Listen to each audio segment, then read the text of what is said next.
उत्तर प्रदेश प्रयागराज हंडिया विधानसभा क्षेत्र सैदाबाद ब्लॉक अंतर्गत खपटिहा गांव में भारतीय जनता पार्टी के वरिष्ठ नेता पंडित विद्याकांत तिवारी और सावरेलाल तिवारी द्वारा लोक जन कल्याण हेतु साप्ताहिक श्रीमद् भागवत कथा का आयोजन 14 सितंबर से 21 सितंबर तक आयोजित किया गया। बता दें कि छठे दिन 20 सितंबर को कथा विराम तक कथा व्यास पीठाधीश्वर श्री श्री अष्टोत्तर सहस्र जगत गुरु रामानुजाचार्य के मुखारबिंद से मौजूद श्रोताओं को कई अलौकिक कथाओं का श्रवण करने का सौभाग्य प्राप्त हुआ।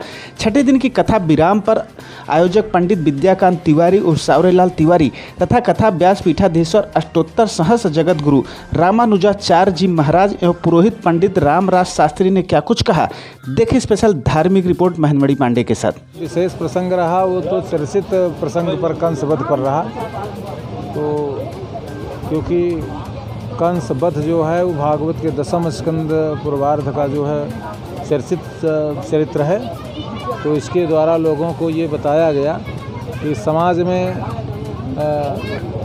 क्रूर भाव और हिंसात्मक वृत्ति रखने वाले जो भी प्राणी हैं वो अपने स्वभाव को चेंज करें, नहीं तो भगवान किसी मनुष्य के रूप में ही अवतरित होकर के, राजा के रूप में अवतरित होकर, मुख्यमंत्री के रूप में अवतरित होकर के, प्रधानमंत्री के रूप में अवतरित होकर के ऐसे दुष्टों को ऐसे कारागार में डाल देने का काम करेंगे जहां से निकलना मुश्किल हो जाएगा, या तो शूट एंड साइड मृत्युदंड देने का काम कर देंगे।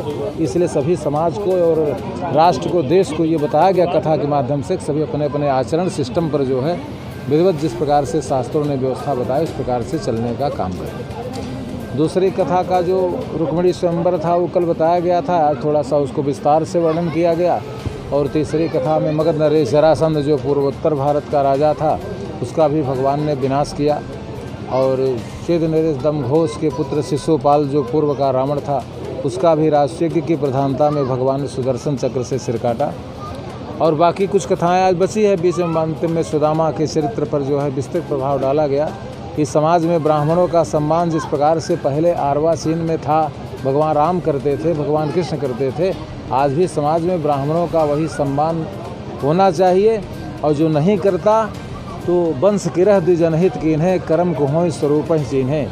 व्यास जी ने ये कहा कि अगर ब्राह्मणों का जो है अपमान होता है तो फिर संसार में धीरे धीरे अधर्म बढ़ेगा और फिर श्री कृष्ण को अवतार लेना पड़ेगा। सबसे ज़्यादा 30 लाख वर्ष तक कश्यप के पुत्र हिरण्याकश्यप ने शासन किया, और फिर उनके बाद 30 लाख वर्ष तक हिरण्याकश्यप के पुत्र प्रहलाद ने शासन किया।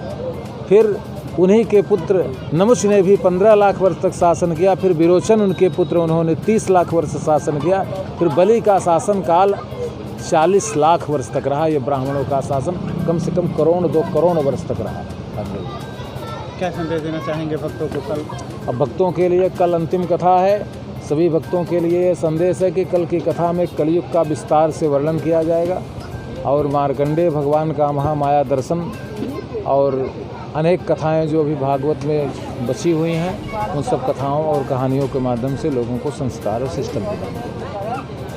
अंत भला तो सब भला। अगर अंतिम दिवस व्यक्ति की मति, बुद्धि, विवेक और उसकी श्रवण शक्ति यदि संयमित रही तो अंतिम दिन, क्योंकि भागवतकार ने लिखा है कि भागवत का एक श्लोक, आधा श्लोक, चौथाई श्लोक अथवा भगवान कृष्ण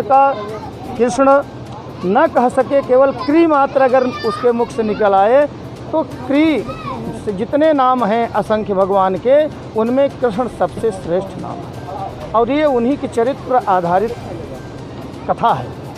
इसमें यदि भगवान कृष्ण का केवल क्री नाम आ गया व्यक्ति को तो उसका सारा कल्मश नष्ट हो जाएगा, मोक्ष हो जाएगा। तो सप्तम दिवस का बड़ा महत्व है। हमारे तो भगवान भागवत महाराज की कथा हो रही है। आज 6 दिन हुआ। ऊपर वाले की मेहरबानी से, ऊपर वाले की दया से, ऊपर वाले की कृपा से, महाराज जी के आशीर्वाद से संपूर्ण हुई है।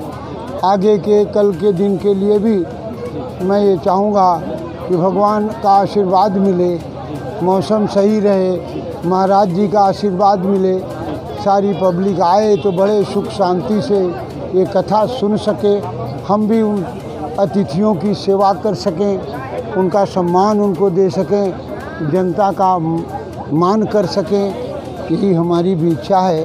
और भगवान की कथा में हमको क्या कहें। भगवान की जो कथा होती है, ये कथा तो संसार को, समाज को, परिवार को समझाने की कथा है, रास्ते पर सही संस्कारों पर चलने की कथा है, सही संस्कृति की रक्षा करने की कथा है, सामाजिक परिवेश में संस्कार सहित रहित जिसके विचार हो, उनका चलने का मार्गदर्शन हो, उनका सामाजिक व्यवस्था सही हो, वही ये भागवत कथा है। जिस हिसाब से देखिए, ऐसा है कि ये भागवत की कथा कोई कराता नहीं है। ये जो कुछ भी होता है ऐसे महापुरुषों का आशीर्वाद मिलता है, और सबसे बड़ी बात है कि जब पूर्वजों का आशीर्वाद मिलता है तब ये कार्य होते हैं। मैं बहुत दिनों से सुन रहा था, बहुत दिन से सोच भी रहा था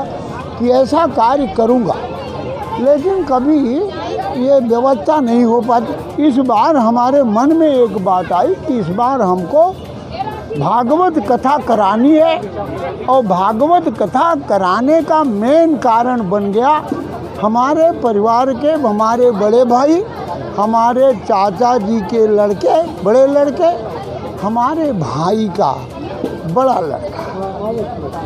ये हमारे लिए एक दुर्भाग्य की बात थी कि हमारा छोटा भाई हमारे सामने नहीं रहा, वो दुनिया छोड़ करके चला गया।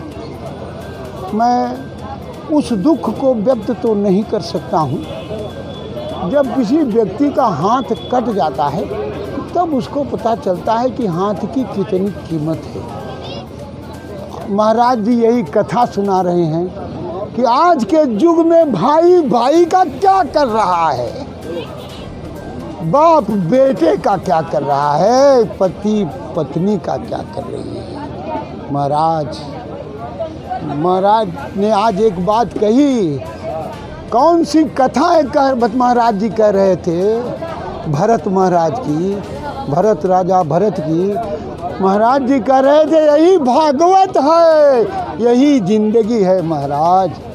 सर्वे जना सुखिना भवन्तु, सर्वे संत निरामया, ये उस विचारधारा से है।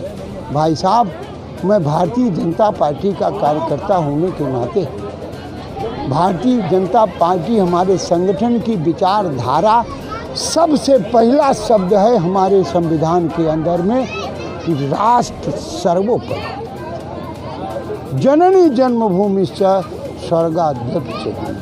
राष्ट्र का गौरव अगर बना हुआ है तो हमारा भी गौरव बना हुआ है, समाज का भी गौरव।